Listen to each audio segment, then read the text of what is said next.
पंचायत का मुख्यालय गांव घाटरी व आसपास के आधा दर्जन गांव के ग्रामीण ठाकुर जी मंदिर पर पिछले 10 दिवस से आमरण अनशन पर बैठे और प्रशासन अपने वातानुकूल अफसरों से बैठा हुआ है। हालांकि एक कंपाउंडर जरूर अनशनकारियों के स्वास्थ्य परीक्षण के लिए अनशन स्थल पर पहुंचा है। ग्रामीणों का जायज मांगों की एक दशक से नजरअंदाज कर प्रशासन के उस समय हाथ पांव फूलने लगे जब वायुव्रत समाज सेवी नेता पूर्व सांसद पंडित रामकिशन किसान नेता इंदर सिंह जाट अनशनकारियों के पास पहुंचे। संसद पंडित रामकिशन ने अनशनकारियों को संबोधित करते हुए कहा कि शासन और प्रशासन ललकाराते हुए कहा है कि बीजेपी आकट भ्रष्टाचार में डूब चुकी है, सत्ता के नशे में उसे जनहित के मुद्दे भी नहीं सुनाई दे रहे हैं। उन्होंने कहा कि शासन और प्रशासन को सब कुछ अच्छे से पता है, ग्रामीणों की मांग जायज है, बावजूद इसके ग्रामीणों की जायज मांगों को नजरअंदाज आंदोलन को कुचलने का प्रयास किया जा रहा है। तब तक आंदोलन को और शक्तिशाली होकर सामने खड़ा हुआ है। अतः समय रहते शासन और प्रशासन को ग्रामीणों से रूबरू होकर इनकी बात सुननी चाहिए तथा उचित कार्रवाई करनी चाहिए। ज्ञात रहे वैन सावन स्थिति अरावली पर्वतमाला के पहाड़ों पर बड़ी तादाद में खनन व क्रेशर संचालित है। इन पहाड़ों में जब खनन के लिए विस्फोट होता है तो धरती हिल जाती है, घरों में दरारें पड़ी हुई हैं, चारों ओर धूल उड़ती रहती है, जिससे न केवल उपजाऊ जमीन ऊसर होती है बल्कि वनस्पतियां नष्ट होने के कगार पर है।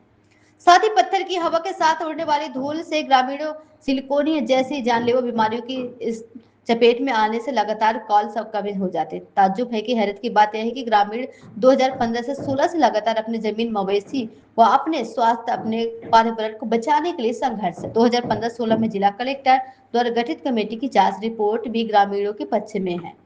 बावजूद इसके प्रशासनिक स्तर पर बनी हुई निष्क्रियता खनन माफिया व प्रशासन के नापाक गठजोड़ बजाय टूटने और मजबूत होता जा रहा है। नहीं सारा प्रशासन अपनी मांग जाए, मेरी जानने की जरूरत नहीं।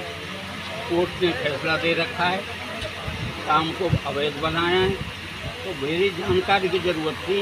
अफसोस तो मुझे इस बात का है कि प्रशासन जानता है और उसको कार्रवाई कर रहा है। इसका मतलब है कि सरकार नाम की कोई या चीज नहीं है, कोई सरकार नहीं। दूसरा मेरा कहना ये है, धरने के आभार आज हमारे देश की 5 बड़ी समस्याएं इस शताब्दी की पर्यावरण इस खानों से प्रभावित हो रहा है। टेररिज्म इससे प्रभावित इसलिए होगा कि जब गरीबों की सामान्य मांग नहीं सुनी जाएंगी तो हिंसा हो सकती है, आगे खतरा बढ़ सकता है। तीसरा आर्टिफिशियल इंटेलिजेंस, इसके जब उपयोग हो रहा है, इधर भ्रष्टाचार सीमा से बाहर चला गया है, तो मेरे जानने की जरूरत नहीं, जानना चाहिए सरकार को, जानते हुए सरकार उस पर अमल नहीं कर रही है। मेरा तो ग्रामीण से ये कहना है, धीरज रखें, लड़ाई को जारी रखें और हम लोग पूरी ताकत से जब तक हमारा जीवन है हम आपके साथ देंगे। धन्यवाद। हाँ जी, क्या नाम है आपका? मेरा नाम सौदान सिंह है। सौदान सिंह जी, ये जो आप आंदोलन कर रहे हैं, इसका क्या उद्देश्य है? मेन उद्देश्य क्या है इसका? हमारा उद्देश्य है कि जो अवैध क्रेशर और अवैध जो लीज चल रही है इनको बंद कराने का उद्देश्य है। आपके इलाके में कितनी अवैध होंगी तकरीबन? करीब 28 से 30 क्रेशर लगभग। और ये कितने दिन से चल रहा है आंदोलन?